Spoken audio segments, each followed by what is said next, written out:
¿Recuerdan ustedes dentro de la mitología griega que se hablaba de un hombre bello, un hombre hermoso, joven, el cual estaba tan adueñado de su propia belleza y del amor hacia sí mismo, que cualquier personaje que llegara a mostrar sus intenciones de amor, de cariño hacia él, era literalmente bateado, ¿no? No tenía ni la menor mínima oportunidad, ni la más mínima oportunidad con este chico. Y un día, dentro de esta mitología griega, llega una doncella que se llama Eco. Y Eco estaba condenada a repetir siempre las últimas palabras que le decían otras personas, lo que conocemos ahora como el eco. Pues ella se atrevió a declararle su amor a este chico y no fue la excepción, fue mandada a volar, la frenzonearon, porque no se consideraba suficiente para el semejante amor que tenía este chico por sí mismo. Pero había una diosa, Némesis, la diosa de la venganza, que a este joven vanidoso, soberbio, lo castigó,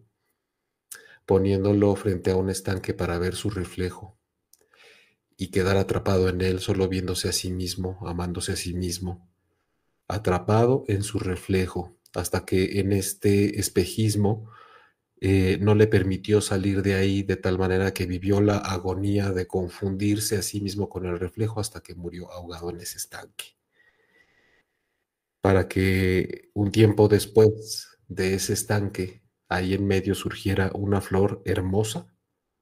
la cual también podía verse su reflejo sobre el agua y es a lo que conocemos como el narciso, la flor del narciso. Y quería abrir con esta parte de la mitología precisamente porque hoy en este espacio de sanación alternativa que se llama La Travesía del Alma, vamos a compartir el tema de lo que es ser narcisista en este plano de existencia, porque hasta ahora, pues sabemos que hay una parte mitológica que le da nombre a este tipo de personalidad, y ya en los tiempos modernos lo que conocemos es una forma, sobre todo ahora, mucho más desde la perspectiva clínica, psiquiátrica, de la psicología clínica, que incluso puede llegar a ser considerada un trastorno de salud mental, una patología, el trastorno de la personalidad narcisista, pero abro haciendo esta polaridad o exponiéndola para ver cómo de alguna manera se hacía con imágenes y con historias para notar ciertas peculiaridades en la forma de ser de una persona y cómo ahora hay una polarización, no digo que sea innecesaria, pero que hace que de pronto en la sociedad se ocasione un efecto de que al verse como una patología desde el área clínica, entonces estemos, y si se dan cuenta desde hace algún tiempo, plagados de un gusto y una atracción y una seducción por el tema del narcisismo, el cual es muy fácil ahora buscar información en Internet y entonces ver algunos rasgos que tiene esta característica de algunas personas para hacer una especie de diagnóstico social y callejero de cualquier persona que no nos conviene o no nos gustan ciertas actitudes. Entonces, tenemos esta parte mitológica, tenemos la parte clínica y tenemos la parte social que de alguna manera señala, condena, apunta con el dedo, acusa, villaniza, convierte en el malo a la otra persona.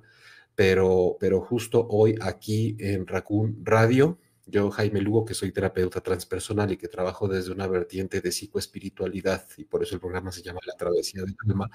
me interesa exponer este tema desde como el título de hoy, ¿qué pasa estando en este plano de existencia en la tierra, siendo cuerpo, siendo persona, cuando un alma nace, encarna y le toca, planea, decide, se saca el boleto en la rifa o simplemente eso a lo que le llamamos destino, hace que se vaya desarrollando como un ser humano que pase por la experiencia del narcisismo, tomando en cuenta que dentro de este desarrollo de conciencia, si nacemos es para aprender algo y para evolucionar, para cumplir con un proyecto de estudio, de avance, de metamorfosis, de trascendencia del ser que necesita volverse carne y estar aquí un tiempo para después marcharse con la sabiduría obtenida. ¿Qué pasa en esos casos cuando caen las garras de esa condena que hoy se conoce como el narcisismo, o de aquellos que caen de pronto en eso con otra persona, en una relación?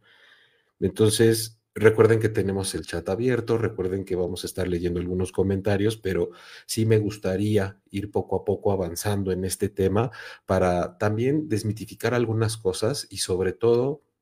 hago el énfasis, es importante porque cuando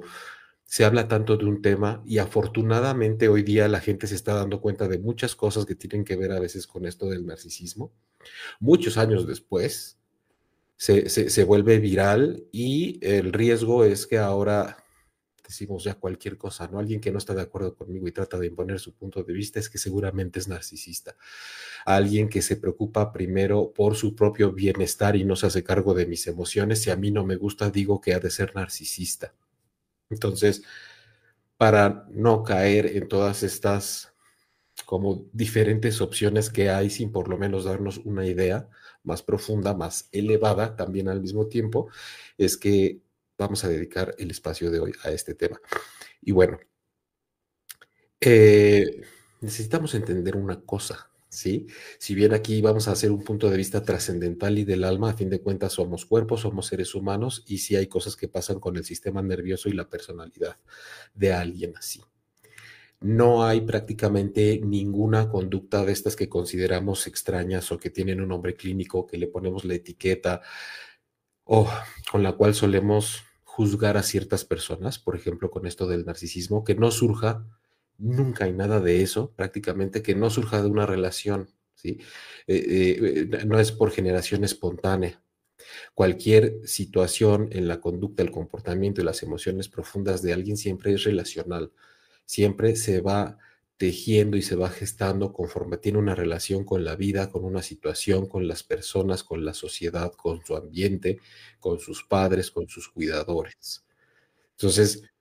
lo que podemos empezar a revisar el día de hoy es que generalmente con este tema del narcisismo, cuando es el caso que una persona que nace y que va iniciando su vida, generalmente esto lo aprende, hay una cazuelita dentro de la cual nos empezamos a desenvolver, que es en donde estamos con nuestros papás o nuestros cuidadores, los que funjan como nuestros primeros espejos en la vida, que, que empieza una historia de narcisismo cuando estas personas adultas que ya tienen experiencia en la vida empiezan a tratar al menor como una extensión de ellos mismos. Y por lo tanto, si se fijan bien y vamos siguiendo la ruta, si nosotros tenemos a alguien que está a cargo nuestro y que nos presenta la vida por primera vez y a través de ellos la vamos a conocer, pero que nos trata como si fuéramos una extensión de ellos y no unos individuos que estamos a su cargo, entonces empezamos a hacer una especie de objetos, objetos que les sirven para ciertas cosas a esos cuidadores, que empiezan al convivir con nosotros, y esto no tiene nada que ver con que no haya amor hacia nosotros, a tener una especie de vínculo con nosotros, el cual depende de que cumplamos y les podamos satisfacer ciertas necesidades emocionales y de diferente índole, pero que además van a estar condicionadas a que nosotros lo hagamos, no importa si tenemos 2, 3, 4, 5, 6, 7 años, porque si no la amenaza va a ser la ruptura del vínculo que tenemos con ellos, de una manera que se va construyendo toda una organización en la cual por donde el pequeñito o la pequeñita, por donde quiera que le mueva a la relación que tiene con el adulto que lo está cuidando, y cualquier acción que tenga que ver sobre todo con su espontaneidad y con ser un sujeto y no nada más un objeto extensión del adulto, va a ser visto como una gran amenaza para esa persona que en ese momento es de la cual nosotros dependemos. Entonces digo que se va construyendo todo un sistema porque al nosotros hacer una cosa de manera muy cándida cuando somos muy pequeños y de pronto volteamos a ver a la mamá o al papá o al cuidador o a quien nos cría y resulta que si no tiene que ver con algo que le favorece o tiene que ver con algo que lo mete en una crisis emocional y nos hace los culpables y los causantes de su bienestar a la edad que tengamos, entonces empezamos a nuestra subjetividad, nuestra propia individualidad empieza a ser de alguna manera aplastada, empieza a ser eclipsada. Y entonces vamos a ir desarrollando mecanismos de defensa que evidentemente consistan en no mostrar lo nuestro para sobrevivir. ¿Sí? Se va generando en lo que el ser humano de carne y hueso conoce como el trauma de que para sobrevivir yo tengo que estar fijándome siempre y todo el tiempo de qué es lo que está pasando con mi mamá o con mi papá, porque de por sí hasta de lo que no hago soy culpable. Imagínate de lo que sí hago y más si tiene que ver con una expresión muy natural mía que no tiene que ver con algo suyo, si no me está dejando ser, si me estoy saliendo del cuadrito que me puso, entonces voy a ser el responsable de una serie de catástrofes que además me van a hacer quedarme solo o que me retiren el amor y que el vínculo se descomponga. Imagínense lo que es una relación de un adulto con un pequeño y hacer responsable al pequeño de que se rompa el vínculo de la relación amorosa que tienen entre ambos como padre e hijo, madre e hija, hija y papá, etcétera. Realmente es una forma, y podremos verlo así como bajo la mirada transgeneracional, en la cual podemos entender de pronto cómo esta parte que está acostumbrada, porque tuvo su pasado, ¿no? Estamos hablando de que los papás tuvieron su pasado para desarrollar algo que termine y derive en que cuando tienen un pequeño hijo o hija, puedan verlo como un tentáculo y una extensión de ellos mismos para poder liberarse de diferentes estados de neurosis con los que ellos no pueden. ¿Sí? Ahora tengo una parte más de mí como una bolsita o una mochila en la cual yo puedo ir enviando todo lo que a mí me incomoda. Tengo un nuevo culpable y es muy raro porque sí hay amor entre esos padres e hijos, pero de alguna manera lo que se castiga y lo que se eclipsa y lo que se trata de borrar no a propósito es la individualidad de ese sujeto. Eh, pero justo quiero hacer un pequeño paréntesis ahí, porque hasta ahorita parece todo como que, bueno, naces y entonces tus papás tienen la culpa. Pero justo cuando empezábamos este programa les decía que está la mirada de la mitología griega, está la mirada de la parte clínica que patologiza, ¿no? Cuando el narcisismo es un trastorno. Y estamos nosotros acá diciendo qué pasa, ¿no? Incluso si hablando de temas de karma y de lo holístico y de que la vida va más allá del cuerpo que tenemos, entonces, ¿qué lección hay aquí para el alma? Los cuidadores, digamos, narcisistas de un pequeño que va escribiendo una nueva historia, probablemente también del narcisismo, al ser criado de esa manera, no nacieron villanos, sino no son así simplemente por maldad humana la mayoría de las veces. Y tampoco es que tengan un parásito en el cerebro que como una infección que se quite con un tratamiento de antibióticos o con algo que se les conecte y se les desconecte. Desde esta mirada transpersonal en la travesía del alma tenemos la responsabilidad de compartir el punto de vista de que aún tratándose de temas donde la gente que suele compartir o caer en una situación con un narcisista, además de hacerlo como la parte mala y, villanizarlo, eh, se sufre mucho. O sea, una persona a la que puedan apuntar y señalar de narcisista, independientemente de todo lo que se le pueda juzgar y de lo que pueda hacer que nosotros digamos qué horror de gente y qué barbaridad y cómo pueden hacer eso, son personas que sufren mucho, son personas que cargan con una herida muy profunda, que tal vez con el paso del tiempo han aprendido incluso a anestesiarla, pero eso no significa que no esté activa y no significa que no haya sido tal vez una infancia muy difícil y no significa, por más que los veamos funcionales y que los veamos profesionistas y con diferentes niveles de éxito en la vida, que no estén siendo eso como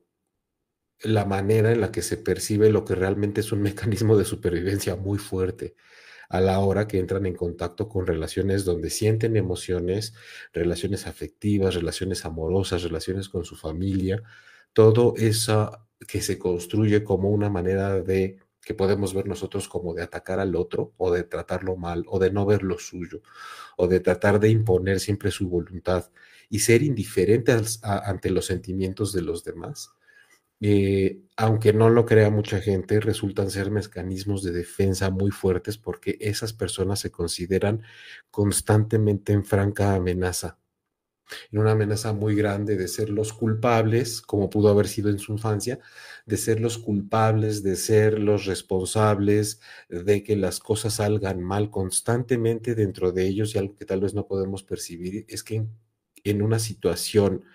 límite de conflicto, donde además se están relacionando afectivamente con alguien, lo que ellos van a estar pensando siempre es cómo me puedo salvar de aquí cuando haya un conflicto, y tienen todo el expertise para poder voltear la tortilla y entonces hacer una especie de revancha en la vida,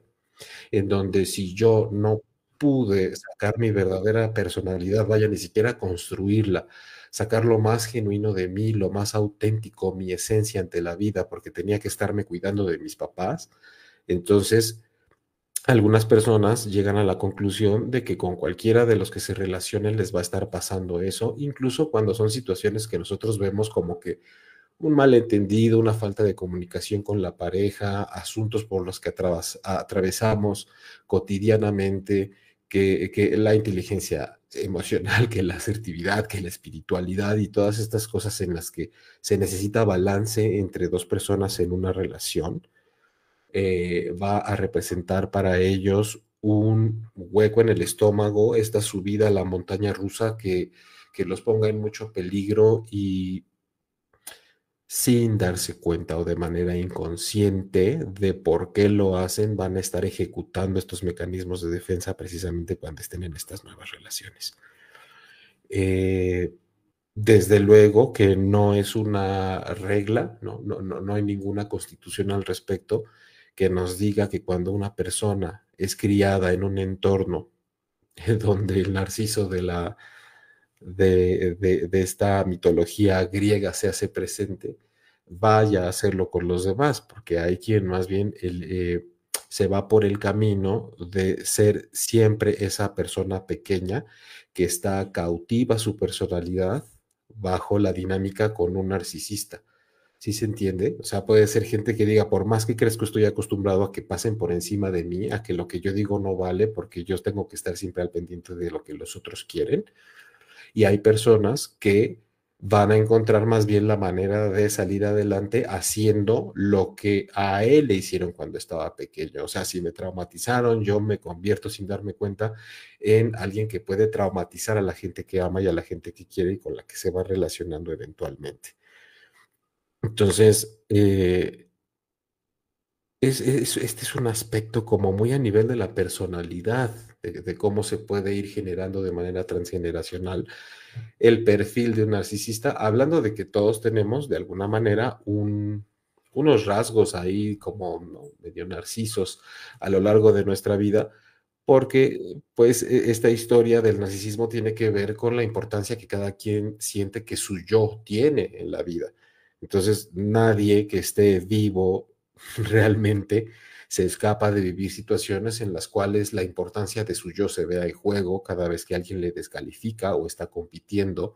o está cortejando a alguien o está tratando de avanzar en algún tipo de estudio o de ganar dinero o de verse dentro de una familia donde es uno de dos hijos o uno de tres o uno de cuatro, uno de cinco. Siempre estamos en un ámbito en donde nuestro yo, desde una manera muy superficial, siempre se está viendo amenazado de alguna manera. Cada quien lo va a vivir de diferentes formas según tenga herramientas, pero sí es muy importante que para sembrar algo nuevo con este tema del narcisismo, nosotros podamos comprender que el sentido de encarnar en esta vida y estar en este plano de existencia de un narcisista, si ustedes se fijan, cuando decimos que toda esa historia de narcisismo en su vida se empieza a entretejer en un aspecto de falta de atención, de falta de valoración y de reconocimiento a su propia individualidad. Y esta persona se convence de que en realidad es más importante lo que alguien más pueda necesitar, sobre todo si esa persona le quiere, o si se convence de que tener una autoestima sana y de pronunciarse ante la vida como no lo pudo hacer cuando era pequeño es empezar a pasar por encima de los demás. Hablamos de que su yo, de que su ego, de ese ser humano, está necesitando a través de la experiencia del narcisismo pasar por una especie de sanación y de aprendizaje donde pueda comprender que el hacer que nuestra propia valía personal no tiene que llegar al límite de sentir que es bastante buena solamente cuando logramos menospreciar y pelucear los sentimientos de otras personas en una relación de amor, o que no tiene que ser lo suficientemente o se cree que es lo suficientemente flexible y condescendiente desde el momento en el que pone primero lo de los demás antes que lo mío, porque eso más bien es ponerme por debajo. Entonces, eso nos lleva a darnos cuenta de que en este plano existencial donde todo es una escuela, precisamente la experiencia del narcisismo, para quien así lo vive de una manera frecuente como un patrón y un problema en su vida, nos va a enseñar a que lo que tenemos que encontrar es un equilibrio de la sensación de importancia que siento que tiene el avatar con el que estoy presente en esta vida, mi ego, mi yo, la persona que soy,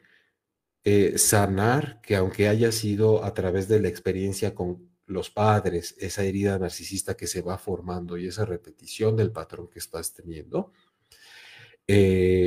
no es un nivel de estudio en el que nos tengamos que quedar atascados y atorados para sufrir permanentemente y decir, bueno, esto es importante porque un narcisista generalmente no va a decir, creo que tengo un problema de narcisismo y entonces voy a tomar terapia. En realidad, eh, creo que ellos, como mucha gente, suelen a veces buscar alguna ayuda pensando que tienen un problema porque lo están sintiendo y más bien con la conversación y con las sesiones,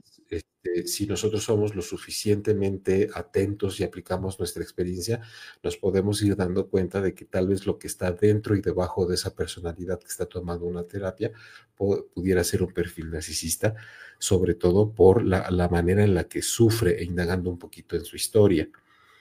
Es importante saber si tú,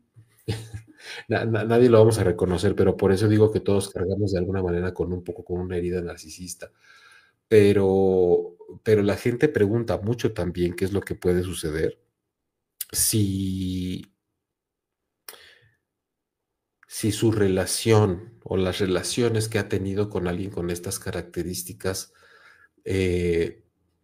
los tienen de alguna manera atrapados, qué es lo que se puede hacer y cómo darnos cuenta.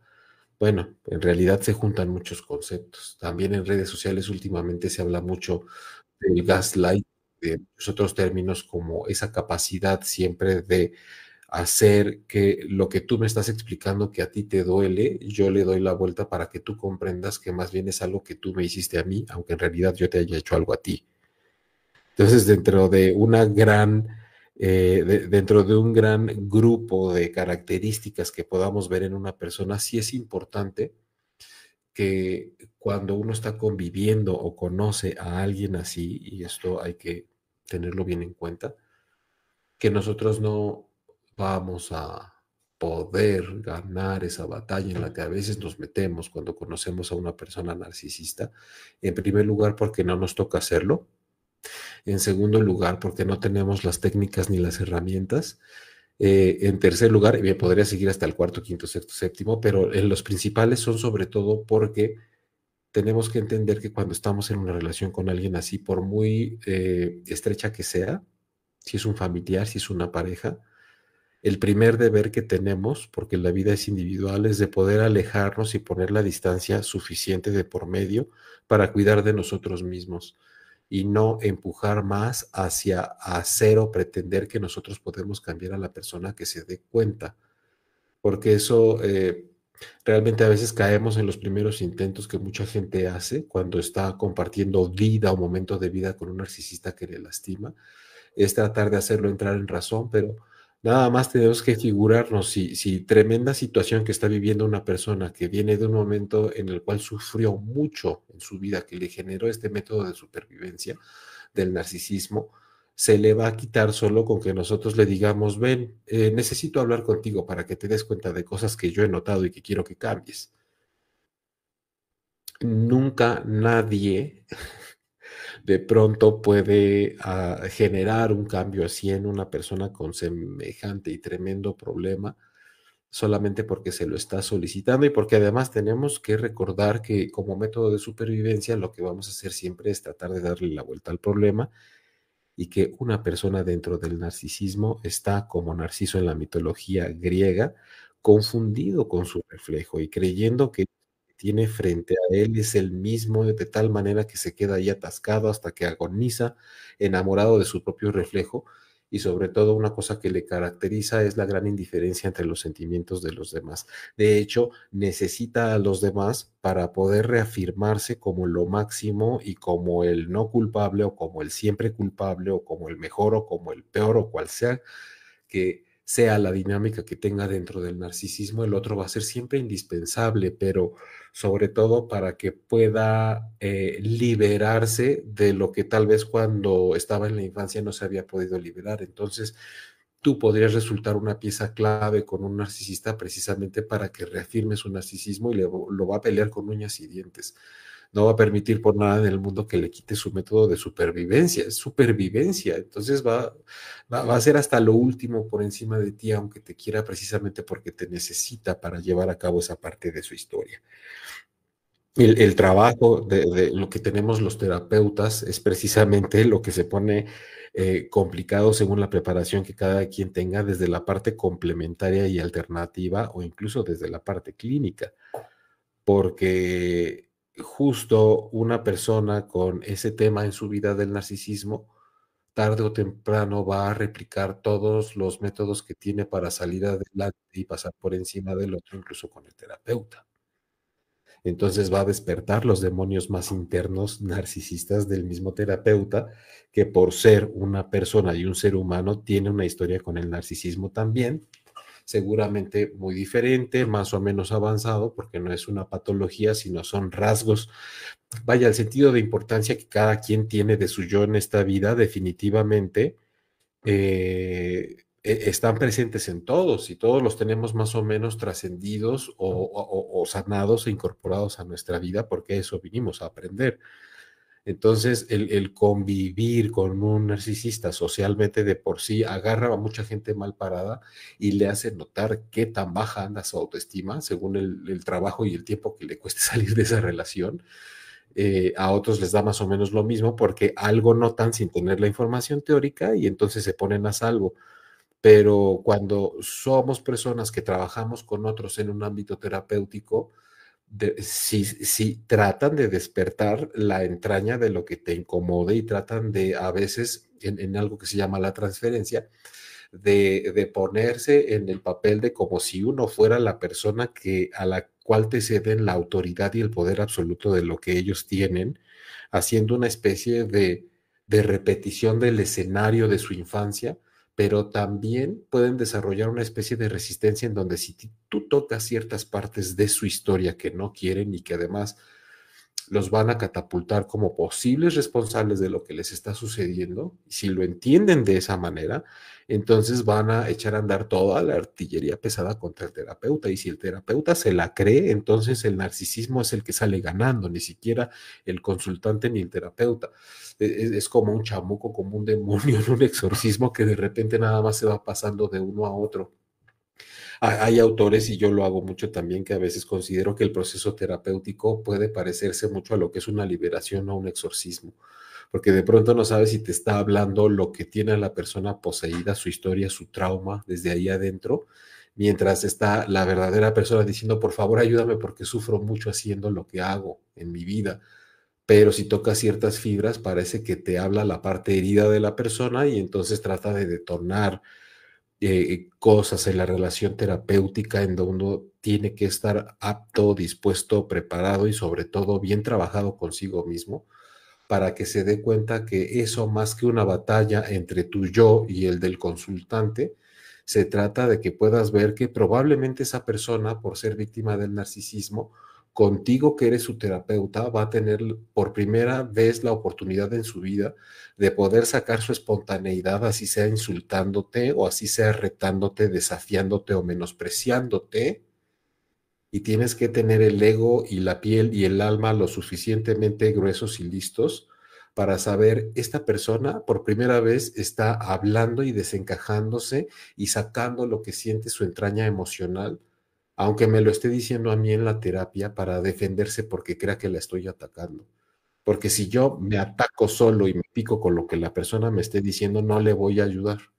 Lo que voy a hacer es defenderme, entrar en una pugna con esa persona y entonces se va a ver ahora sí en un escenario similar a su infancia traumática que le generó el narcisismo. Por eso tenemos que aguantar vara.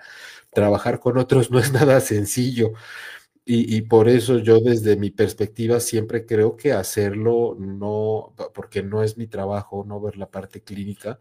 pero siempre comprender las cosas de una manera más profunda y más sabiendo que esa persona que tiene una situación de narcisismo en su vida o que se pueda presumir que la tiene, a fin de cuentas hay un alma dentro de esa persona que está en complicidad con el terapeuta que está afuera para decir, ¿cómo ves? ¿Cómo le vamos a ayudar? ¿Cómo podemos salir adelante? ¿Cómo podemos ayudarle a que aprenda a través de lo que está sucediendo, sin volver a retar, sin volver a desafiar, sin volver a lastimar, sin volver a herir, y sobre todo en un ambiente terapéutico, ayudarle en vez de hacer una repetición de los entornos que le causaran tanto dolor a esa persona? Entonces, los problemas, por ejemplo, de pareja, pues son los que más le llaman la atención a la gente como escenarios de el narcisismo, porque hay gente que le cuesta tanto trabajo salir de ahí, porque evidentemente lo que les está reflejando la relación con un narcisista es que tienen su yo y su autoestima muy debilitados. Porque alguien que va descubriendo rasgos narcisistas en una pareja que va sufriendo y pasan meses y más del año y no se puede zafar de ahí cuando las agresiones se ponen cada vez más fuertes y en vez de estar en una relación de pareja gozosa se vuelve un calvario, la verdad es que hay que tener una lección, tiene que ser un alma en una persona que haya elegido vivir una lección de saber cuál es la importancia y el amor y la autoestima hacia sí mismo para pasar por semejante materia de la escuela en la tira de materias que sea tener una pareja narcisista. Dices, no, hombre, entonces ibas a traer la autoestima bien herida, porque para estar en una relación así es porque te va a enseñar mucho y se puede volver una materia que no te toque nada más un semestre, sino dos, tres, cuatro, cinco, seis. Hay gente con la que yo he trabajado a lo largo de los años que van y vienen. Y lo que hay que tener mucha paciencia es que los procesos terapéuticos con las personas que sufren el narcisismo y no se dan cuenta, o que sufren de la relación con un narcisista y no se dan cuenta, es que lo que más se requiere es paciencia y un temple en el ego bastante importante porque son personas que van y vienen y pueden trabajar 6 meses y después se retiran y regresan y están con otro narcisista o con el mismo, le volvieron a dar otra oportunidad o regresan y después ya está, vamos a tener un bebé. Y después tienen otra sesión y traen al bebé aquí y ya traen otro en la pancita y siguen con el narcisista. Entonces, yo digo que hay más tiempo que vida, hay más tiempo que vida y así como en la ciencia ficción o en la teología se habla de los exorcismos, pues ya sabemos que también hay unos que duran unos fines de semana y otros que duran años. Pero yo creo que el propósito del alma al tomar un cuerpo y venir a esta vida es, no importa si en el último suspiro de tu cama del hospital o de tu mecedora o de tu cama antes de dejar el cuerpo y marcharte a lo que le llamamos morir, pero no importa si en el último segundo te liberas y alcanzas a entender qué es lo que tenías que hacer y por qué te está pasando todo lo que viviste y todo lo que viste que te costó tanto trabajo como en la escuela, siempre y cuando haya una luz de cambio de conciencia, aunque sea en los últimos instantes, lo que vamos a hacer es expirar y que el alma salga. No, me imagino que hay unas almas que salen del cuerpo y dicen, "Puta madre, ya, no aguantaba ni un segundo más". Pero cuántas cosas, qué barbaridad, cuántas resistencias. Vaya que escogí un avatar resistente y vaya que aunque sea al final de mis días alcancé a sentir dentro de esa persona que se liberó y que aprendió y que valió la pena estar aquí, sean vidas humanas de 15, 20, 70, 80, 90 o más de 100 años. Creo que ese es el propósito antes que hablar de los temas que le cuesta trabajo vivir a la gente por los sufrimientos que tiene esa infancia, los veamos solamente desde una etiqueta que lo ve como un trastorno y que eso socialmente puede eh, ocasionar que simplemente se les señale, se les maltrate, se les juzgue, lo cual no ayuda, ¿no?, a una persona narcisista ni con otro tipo de situación en su personalidad. Lo que menos le va a ayudar es que la señalemos y que se convierta en el blanco de nuestras agresiones y de nuestros juicios, por más que digamos, me lastima, me duele y me molesta cómo es y le causa daño a la gente. Recuerda que la primera cosa que tienes que hacer cuando convives con una persona así es ponerte a salvo, y sobre todo si crees que no la puedes eh, como manejar muy bien la situación o ya estás sufriendo bastantes daños, porque dentro del narcisismo, como acuérdate que tienden a vernos como extensiones de ellos y además nos necesitan para sentir que nosotros somos culpables de las cosas que ellos nos hacen, validarse a través de nosotros, esperar que nosotros no digamos nada porque si no nos convertimos en sus enemigos. Entonces, precisamente mucho de lo que pueden llegar a hacer es que sean indispensables para nosotros también, a través de ser el sostén económico de la persona, a través de hacer toda una red de organización dentro de nuestra relación donde a ti te resulta indispensable estar conmigo para que yo te pueda seguir haciendo lo que yo necesito para validarme. Entonces, mientras más tiempo pase y la persona con problemas de autoestima, que es la que se relaciona con el narcisista, no se dé cuenta que parte de la lección de su alma es aprender que la vida es individual, que tiene que ver por ella y que es igual de valiosa que cualquier otras personas a pesar de lo que le haya sucedido en la crianza, tiene que aprender a irse a tiempo y ponerse a salvo antes de que se haya organizado por el narcisista tantas cosas de las cuales dependa nuestra vida, nuestra manutención, nuestra alimentación, nuestra casa habitación, nuestra salud, porque si todo eso está en manos de la persona que nos necesita para ejercer el narcisismo, cada vez se va a ir haciendo más difícil que la persona que va recobrando conciencia sobre su propio valor se pueda zafar de esa experiencia, porque para fortuna o para desgracia estamos en una dimensión física donde si no tienes dinero no comes, donde si no tienes un techo donde vivir te quedas en la calle, donde si te enfermas y no tienes un servicio de salud se puede poner peor, donde todo tiene una consecuencia y todo se trata de poder, desgraciadamente, y de cuánto tienes y para qué te alcanza, y si todo está en manos del narcisista, entonces no, no hay que permitir que eso llegue hasta allá. Eh, eh, Todos ahí tenemos una cosa muy importante y una oportunidad que atender. Juega con tu mente, dice Beisa Dara. Juega con tu mente, pero ¿sabes qué es lo interesante, Beisa? Que esa situación traumática que genera el sufrimiento que vivió el narcisista, juega con su propia mente porque cree que esa es la manera en la que está a salvo y en consecuencia entonces aprende a jugar con la mente de las otras personas. Eso es lo triste, que es cierto lo que dices, aprenden a jugar con la mente de los demás y tal vez muchas veces sin darse cuenta, pero nunca debemos olvidar que esa persona pasó por un martirio donde alguien abusivo, muy abusivo, jugó con su propia mente también. De verdad es inminente, es imperativo empezar a desarrollar la compasión que se le puede tener a personas con estos con estos problemas. A ver, mensaje de radio escucha. Yo apenas voy a empezar a ver mensajes, ¿eh? Yo no sé si han puesto muchos o no, pero vamos a empezar a dedicarle un tiempo a esto porque ya se nos fue más la mitad del programa y bueno. Mensaje de radio escucha. Me gustaría saber cómo podemos protegernos de las personas narcisistas en nuestro entorno social. ¿Hay alguna estrategia efectiva para lidiar con ellos? Luis Martínez de Guadalajara. Pues precisamente creo que estaba hablando de eso, Luis. Eh, Primero, creo que no nos conviene dividir, así como de que las personas narcisistas y nosotros, ¿no? Los buenos. En general, un buen principio es, antes de llegar a toparnos con alguien tú no vas a poder diagnosticar, ni siquiera yo. Lo importante es ver ciertas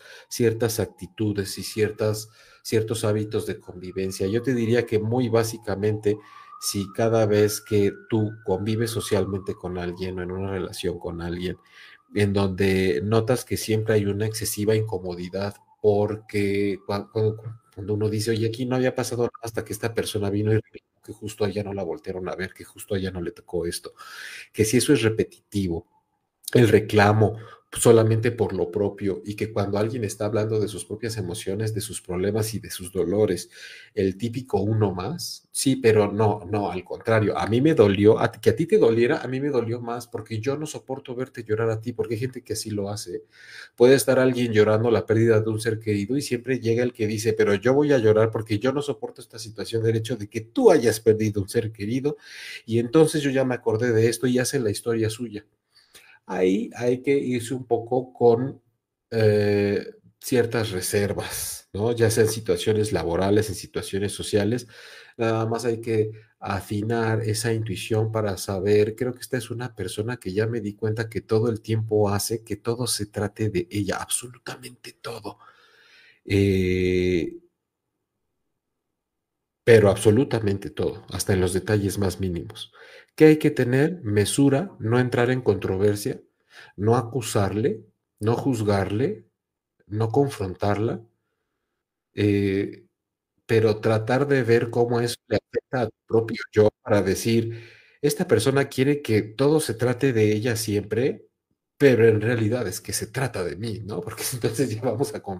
a competir un narciso contra otro. Entonces, como les estaba diciendo hace unos minutos, es muy importante que podamos mantener una distancia y un margen lo más sano posible con personas que vayamos detectando, porque antes que yo sé que interesa la parte de ver que pueden ser peligrosos para nosotros, pero recordemos que son personas que han sufrido y probablemente siguen sufriendo mucho. Entonces, si nosotros nos ponemos nada más en nuestro papel de que aquí mis chicharrones truenan cuando veo que alguien es narcisista, lo que estás haciendo es ponerte con Sansón a las patadas, porque esas heridas generan unos mecanismos de defensa con los que les digo que apenas si el exorcista a veces puede. Eh, yo tengo un narcisista en casa y en verdad sí es complicado, una lucha día a día y más cuando hay situaciones, Beisa. Sí, mira, te digo que creo que es difícil. Les voy a contar una cosa para que entendamos un poco lo que son rasgos narcisistas y heridas narcisistas, sin ser precisamente llegar a eso que la parte clínica los ve como un trastorno. Yo llevé durante algún tiempo como parte de mi educación con unos terapeutas, más que en una universidad, con unos terapeutas, un terapeuta que se llama Sven Duener, que estábamos precisamente en un módulo que duró varios meses y el tema era la herida narcisista. Entonces, fue muy interesante y muy ilustrativo ver cuando él preguntaba una cosa o pedía alguna opinión, alguno de los participantes, antes de dar la opinión y responder lo que él había preguntado, siempre daba como un speech de introducción hablando de sí mismo. Vamos a poner un ejemplo. Si el profesor decía, quiero saber qué es para cada quien la herida narcisista, cómo le puede doler el yo a una persona, entonces alguien abría cámara y decía, bueno, yo, como director general, fundador del centro más grande de yoga y de meditación de China, en nuestras prácticas que tienen que ver con esto que yo he descubierto y de lo que yo me he dado cuenta, la forma en la que yo suelo trabajar con la gente y yo y yo y yo. Y el profesor le dijo, mira, antes de que no me has contestado nada, pero muchas gracias por modelar lo que es la herida narcisista, porque cuando yo te solicité una opinión acerca de algo muy puntual, tú llevas 35 segundos hablando nada más de ti. Entonces me queda claro que tu yo está lo suficientemente alborotado y debes tener una herida narcisista muy grande, porque antes de compartirnos lo que piensas y lo que sabes de una cosa, no puedes evitar hablar de ti. Se te salió el narciso. Entonces, en esos pequeños grandes detalles podemos darnos cuenta cómo en nosotros surge esa flor del narcisismo, como la que surgió en el estanque cuando este chico atrapado en su propio reflejo nació. Entonces, en esas como decía, pequeñas, grandes situaciones que podemos notar o no, donde necesitamos hablar demasiado de nosotros mismos para que se nos reconozca, cuando lo que nos preguntábamos es que si el pastel lo querías de chocolate o de fresa y empiezas a decir, es que fíjate que a mí una vez el chocolate me desató una alergia, no sabes, me llevaron al hospital, pero luego las fresas también con eso de que no las lavan bien y como yo soy una persona muy meticulosa y muy limpia, porque tú no sabes lo limpia persona que soy, pero y entonces el chocolate me encanta, pero no sabes cómo amo y dices, ya se enredó, posesión, ya infestada, tiene el parásito, se le subió a la cabeza, ya se le fueron las cabras, aquí no vamos a poder, compren el helado de vainilla, no de chocolate ni de fresa. Entonces, en esos pequeños detalles que nos podemos ir fijando es cuando tenemos que, lo que yo les compartí era parte de una clase, entonces nos estaban enseñando, el terapeuta bastante experimentado nos estaba enseñando un grupo grande de gente, donde había psiquiatras, astrólogos, terapeutas holísticos, psicólogos, neurólogos, pero también tarotistas, pero de todo tipo de gente que nos conjuntábamos ahí, que hacíamos trabajo con alguien de manera terapéutica.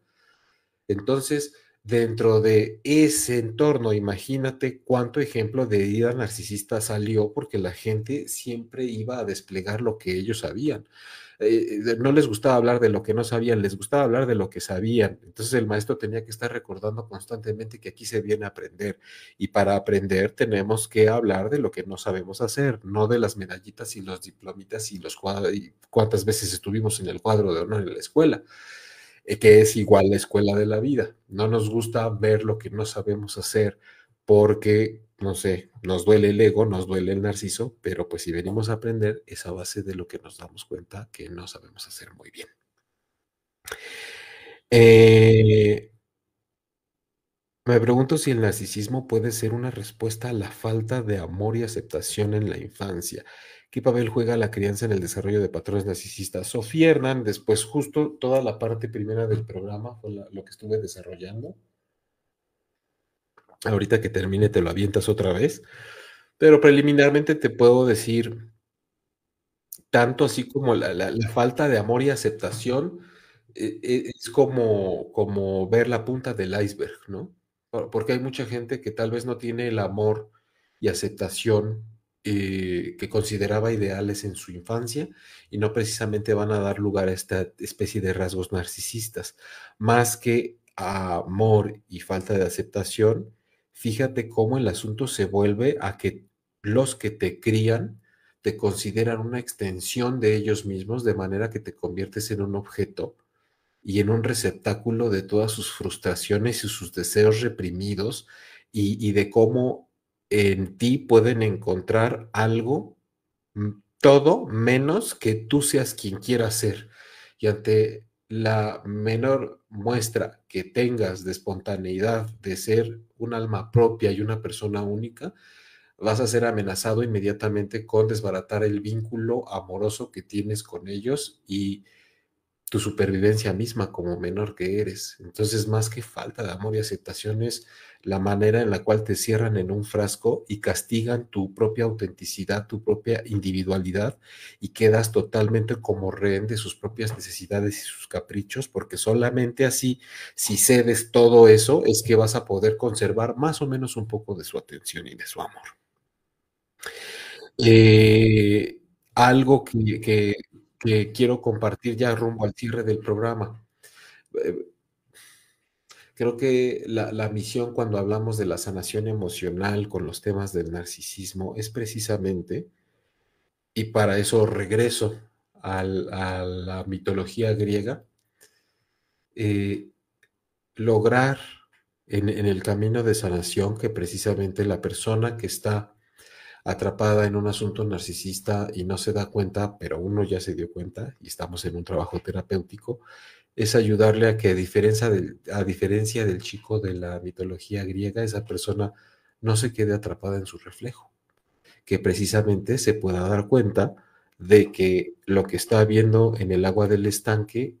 no es él mismo ni ella misma, para que no pase precisamente por la agonía de morir literalmente. Con esto, eh, de que pueda reconocerse y saber que es quien se está viendo en el reflejo, más no el reflejo. Eso es lo que quiero decir. Eso es lo que tenemos que lograr cuando una persona está atrapada en esa tormenta del narcisismo y que si de alguna manera algo tiene que morir en la historia de esa persona, en vez de ser su cuerpo, sea ese yo simbólico que sufre del trauma por lo que le sucedió y que podamos hacer que justo como en el estanque nazca una flor en la vida de esa persona que le recuerde que lo importante que es no confundirse con su propio reflejo. Creo que la misión desde la mitología es hacer, en resumidas cuentas, que, y se los doy como mensaje también, ¿no? No se confundan con el reflejo que tienen a través de los demás, de lo que son ustedes mismos, y tratan de que siempre un proceso doloroso se convierta en un proceso de transformación, el equivalente a que surja una flor dentro de ustedes, que les pueda recordar que son bellos, valiosos, auténticos, únicos y especiales, pero no tanto como para decir que voy a pasar por encima de todos los demás porque lo de los demás no importa, ni tampoco para decir es que hay mucha gente que es mejor que yo y yo no valgo tanto. Que no nos visite Némesis, la diosa de la venganza, que es la que hace que de pronto podamos tomar ciertas decisiones más que basadas en lo que nosotros queremos para nosotros mismos, sino en considerar que si alguien me la debe, me la tiene que pagar y que su daño va a ser mi placer, que su dolor va a ser mi satisfacción. No convertirnos en la doncella eco que solamente se la pasa repitiendo las últimas palabras que dicen los demás. Hay muchas lecciones en esa historia mitológica con respecto a lo que podemos hacer cada uno de nosotros con nuestro propio yo. Reina del Mictlán, buenas noches. Jaime, es importante establecer límites saludables y priorizar tu propio bienestar al interactuar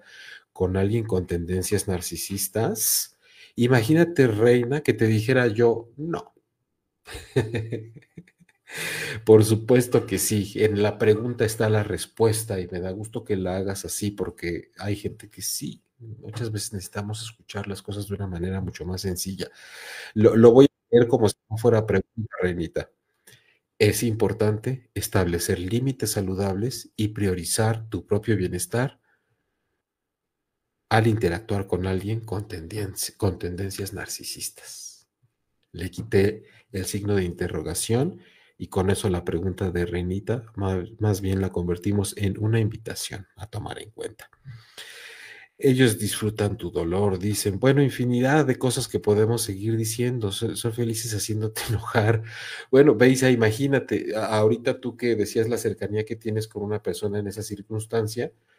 es un desafío muy importante para nosotros que venimos como un alma en esta vida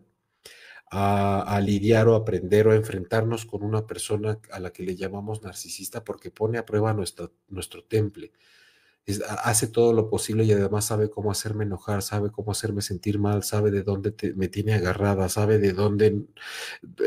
no puedo hacer lo que yo quisiera hacer porque entonces salgo perjudicada. Sí o sí, como dice Renita, tenemos que establecer límites saludables. ¿Qué son límites saludables? En cuanto veamos alguna situación de esa índole con una persona, tenemos que empezar a dar pasos hacia atrás, lo mismo que hacemos cuando vemos un problema en la calle, un problema de un incendio, algo que se va a derrumbar, algo donde vemos un peligro. Siempre tratamos de decir hacia dónde me hago para que esto no me alcance tarde o temprano.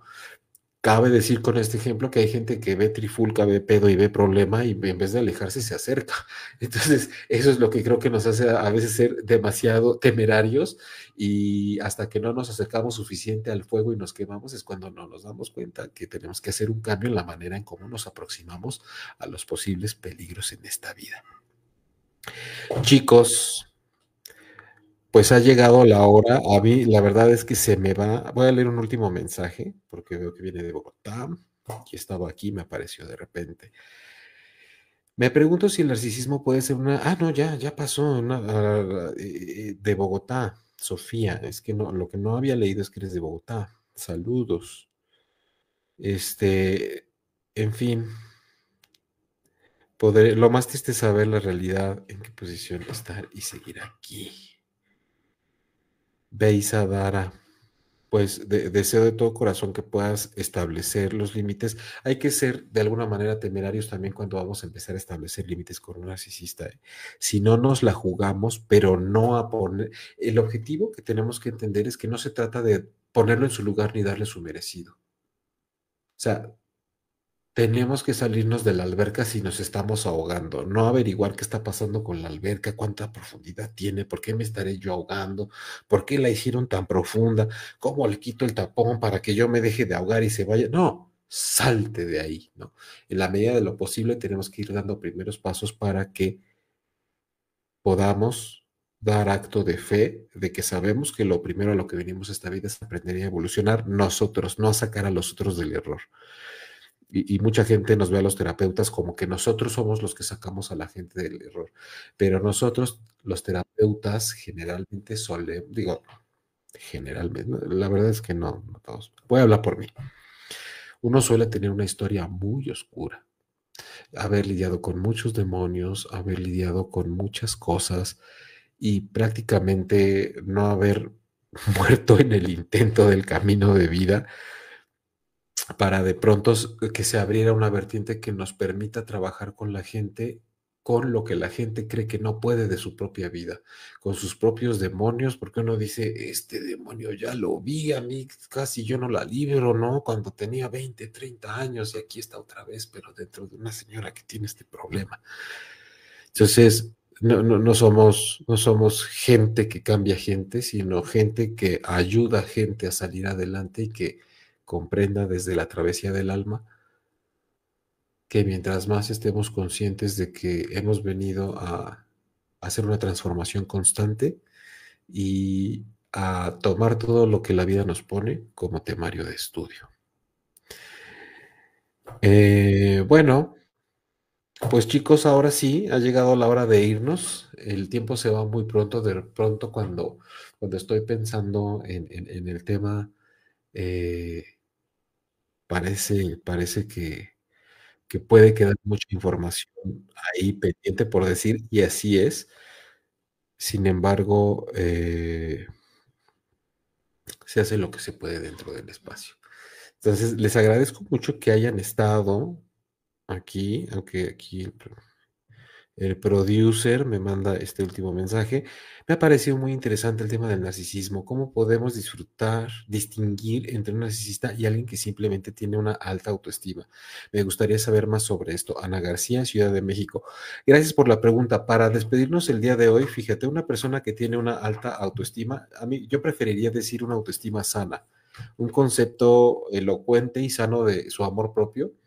es una persona que está tan consciente de que viene a esta vida a trabajar y a ser mejor, que lo último que va a hacer es tratar de usar a los demás como extensiones de sí misma para lograr ciertos objetivos. Nunca va, cuando tú le dices que algo te lastimó, sobre todo algo que tú le hiciste, no vas a tratar de decirle a la otra persona que si lo sufre es su problema y ni vas a tratar de voltearle la historia de manera que quede siempre a tu conveniencia.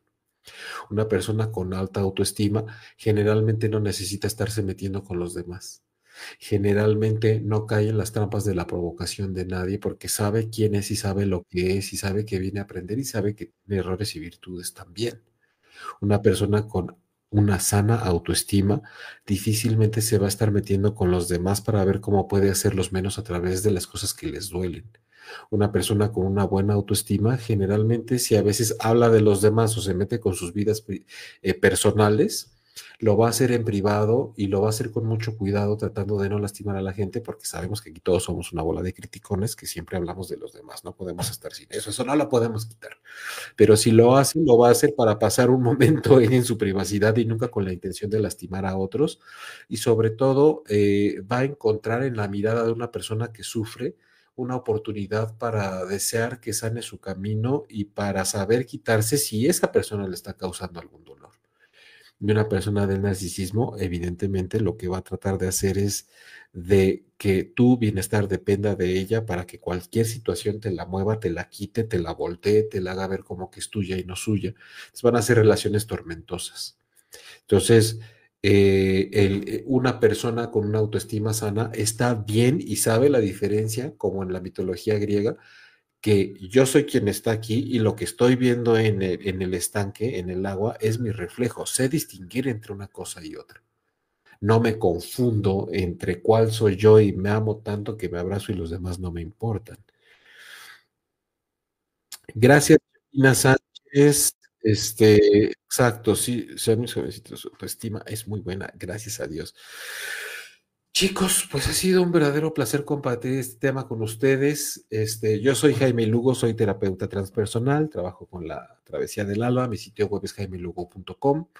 En redes sociales me encuentran así, ponen La Travesía del Alma Jaime Lugo y así me encuentran en YouTube, en Facebook, en TikTok, en Instagram, por todos lados. Pues amigo, felicidades por el excelente programa, el excelente tema. Muchas gracias y pues bueno, te vemos en el próximo programa. Claro que sí, muchas gracias, buenas noches, les dejo un abrazo y estamos por acá la próxima semana. Buenas noches, amigo.